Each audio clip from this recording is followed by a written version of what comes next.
विमा उतरवलेल्या शेतकऱ्यांना याच्या व्यतिरिक्त तरी ज्यांचं पूर्ण नुकसान झालेलं आहे अशा शेतकऱ्यांना साधारणपणे 17,000 रुपये हेक्टरी विम्याचे पैसे मिळतील। शेतकऱ्यांच्या खात्यात 2,000 रुपये सोडले। शेतकरी बांधवांनो, अनेक जणांच्या मनात सध्या एकच प्रश्न सुरू आहे, पीएम किसान योजनेचा हप्ता मिळाला, मग आता पुन्हा 2,000 रुपये कोणत्या योजनेतून मिळणार? तर या प्रश्नाचे उत्तर आपल्याला समोर आहे। केंद्र शासनाच्या पीएम किसान योजनेअंतर्गत लाभार्थ्यांना 23 हप्त्याचे 2,000 रुपये यशस्वीपणे जमा झालेले आहे। आता त्याच आधारावर त्याच धर्तीवर राज्य शासनाने सुरू केलेल्या नमो शेतकरी योजनेचा नवा हप्ता लाभार्थ्यांच्या खात्यात जमा होण्याची प्रक्रिया अतिशय तीव्र गतीने अंतिम टप्प्यात पोहोचलेली आहे। म्हणजेच की लक्षात घ्या की पात्र शेतकरी खात्यात 2,000 रुपये जमा होण्याचा मार्ग मोकळा होत असून याबद्दलची सविस्तर माहिती समोर आलेली आहे। त्यामुळे शेवटपर्यंत लक्ष देऊन हा व्हिडिओ नक्की बघा आणि सगळी माहिती जाणून घ्या। अनेक लाभार्थ्यांच्या खात्यात पीएम किसान योजनेचा 23 हप्ता आधीच जमा झाला आहे आणि त्यामुळे सगळ्यांचं लक्ष आता नमो शेतकरी योजनेच्या पुढच्या हप्त्याकडे लागलेलं आहे। आता तुम्ही देखील या हप्त्याची प्रतीक्षा नक्कीच करत असाल तर पुढील माहिती तुमच्यासाठी अत्यंत महत्त्वाची ठरू शकते। आतापर्यंत सर्वात मोठा मुद्दा आहे की नमो शेतकरी योजनेचे 2,000 रुपये नेमके कोणत्या दिवशी जमा होणार, कोणत्या वेळेवर लाभार्थ्यांच्या खात्यात रक्कम पोहोचू शकते, याबद्दलची अत्यंत डिटेल महत्त्वाची माहिती आपण पुढील क्रमांकाने समजून घेऊ। आता जर पडून बघितलं तर दिसते की पीएम किसान योजनेचा 23 हप्ता 20 जून रोजी जमा झाला आहे आणि आपल्या देशाचे पंतप्रधान नरेंद्र मोदी यांच्या हस्ते वितरित करण्यात आलेला आहे। आणि यामध्ये अत्यंत प्रत्यक्षात घडलेलं नाही, सगळ्यात आधी पीएम किसान योजनेचा हप्ता वितरित करण्यात आला। नमो शेतकरी योजनेचे निधी काही तांत्रिक कारणामुळे त्याच दिवशी जमा होऊ शकला नाही, त्यामुळे अनेक लाभार्थी मोठ्या गोंधळात पडलेले आहे। अर्थ असा होत नाही की तुम्हाला लाभ भेटणार नाही, आवश्यक तांत्रिक प्रक्रिया पूर्ण झाल्यानंतर पुढील हप्ता वितरित करण्याचा मार्ग सुद्धा अधिक स्पष्टपणे जमा होईल। आणि लक्षात घ्या की अतिशय तीव्र गतीने काम सुरू असल्याने पात्र लाभार्थ्यांच्या खात्यावर 2,000 रुपयांची तयारी करण्याची जमा सुरू झालेली आहे आणि याची महत्त्वाची माहिती पुढे आली आहे। आता पुढचा महत्त्वाचा प्रश्न म्हणजे हा हप्ता नेमका कधी मिळणार, कोणत्या लाभार्थ्यांना प्राधान्य दिले जाईल आणि कोणती कागदपत्रे अत्यंत महत्त्वाची ठरणार आहे, हा संपूर्ण माहिती आपण या व्हिडिओमध्ये बघणार आहोत। तरी व्हिडिओ हा शेवटपर्यंत नक्की बघा। शेतकरी मित्रांनो, नमो शेतकरी योजनेचा नवा हप्ता एकाच दिवशी वितरित करण्यात येणार आहे, त्यामुळे लाभार्थ्यांच्या खात्यावर एकूण 4,000 रुपयाची निधी अपेक्षा आणि अनेक शेतकरी व्यक्त करू शकत आहे। प्रत्यक्षात सगळ्यात आधी पीएम किसान योजनेची निधी जमा होणार आहे। नमो शेतकरी योजनेचा हप्ता स्वतंत्रपणे केला जाऊ नसेल त्याबद्दलची माहिती कृषी विभागाकडून पुढे येत आहे।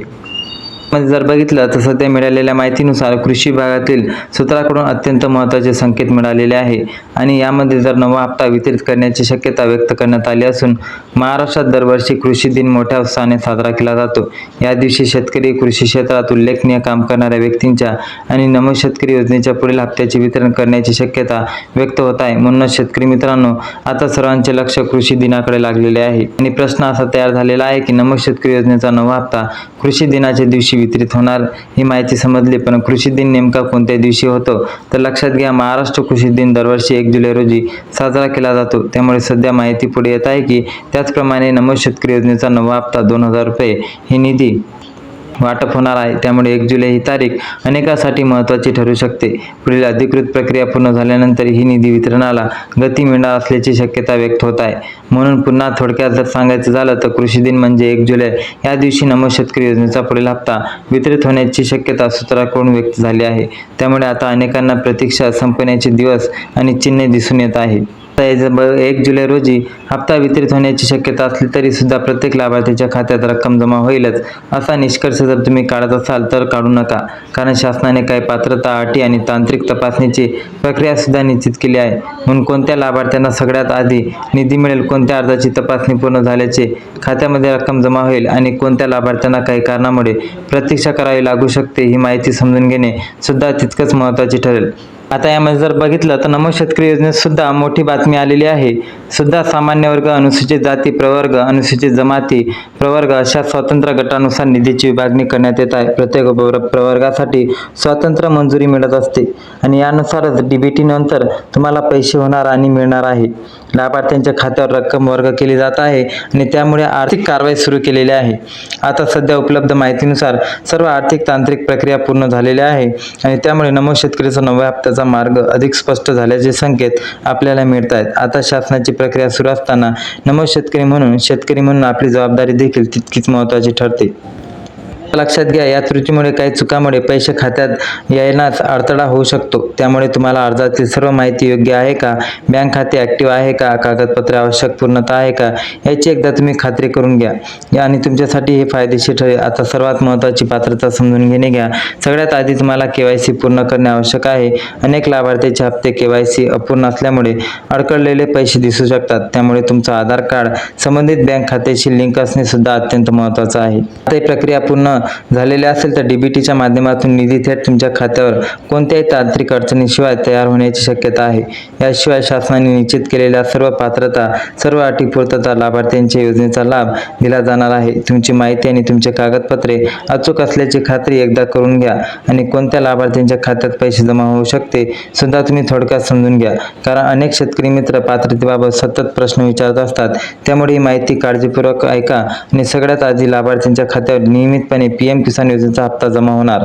आता हे लक्षात घ्या की KYC प्रक्रिया पूर्ण केलेली असेल, तसेच बँक खाते आधार कार्डासोबत यशस्वीपणे जोडलेले असेल आणि शासनाने निश्चित केलेल्या सर्व पात्रता अटी पूर्ण असेल, अशा लाभार्थ्यांच्या खात्यावर नमूद शेतकरी योजनेचा नवा हप्ता 2,000 रुपये जमा होण्याची शक्यता वर्तवलेली आहे. मात्र काही लाभार्थ्यांची आवश्यक प्रक्रिया पूर्ण केली नसेल, त्यांना अडचणीचा सामना करावा लागू शकतो आणि आधार कार्ड एकमेकाशी जोडलेले असले, लिंक नसेल किंवा शासनाची पात्रता नियमामध्ये नाव बसत नसेल, नावामध्ये स्पेलिंग मिस्टेक असेल, अशा परिस्थितीत हप्ता मिळायला उशीर होऊ शकते केला जाऊ शकतो.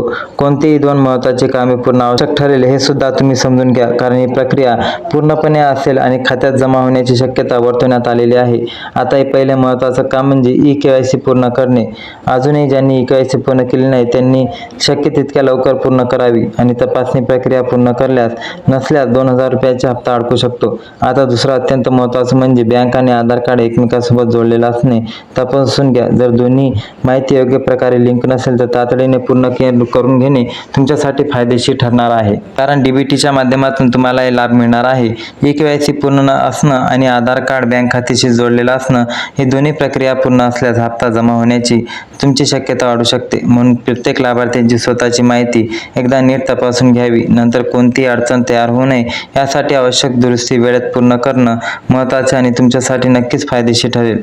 एकूण परिस्थिती पाहता नमूद शेतकरी योजनेच्या पुढच्या हप्त्यासाठी फार काळ तुम्हाला प्रतीक्षा करावी लागणार नाही अशी शक्यता व्यक्त केली जात आहे. आता जी माहिती आहे ती महत्त्वाची आहे आणि सूत्राकडून मिळालेल्या माहितीनुसार तुम्हाला महत्त्वाची कामे पार पाडल्यानंतर तुम्हाला PM किसानचा हप्ता जर 23 मिळाला असेल, त्यानंतर तुम्हाला नमूद शेतकरी योजनेचा 9वा हप्ता एकत्रपणे मिळू शकतो. याला तुम्हाला काही घाबरण्याची आवश्यकता नाही. तुमचे जर कामे पूर्ण आहे, तुम्हाला 1 जुलैपासून हप्ता वितरित होण्याची शक्यता दाटपणे वर्तवण्यात आलेली आहे. तरी नवीन GR कधी निर्गमित होतो, राज्य सरकारकडून आणि मुख्यमंत्र्याकडून जेव्हा घोषणा होईल तेव्हा याची अपडेट आम्ही तुमच्यापर्यंत पोहोचत राहू. तरी हा व्हिडिओ शेवटपर्यंत बघितल्यास खूप खूप धन्यवाद. जय हिंद, जय महाराष्ट्र. आणि जास्तीत जास्त आपल्या शेतकरी मित्रापर्यंत हा व्हिडिओ नक्की शेअर करा. ज्यांची त्या तांत्रिक अडचणी असतील ते पूर्ण करतील आणि त्यांना सुद्धा याचा फायदा होईल. जय हिंद, जय महाराष्ट्र.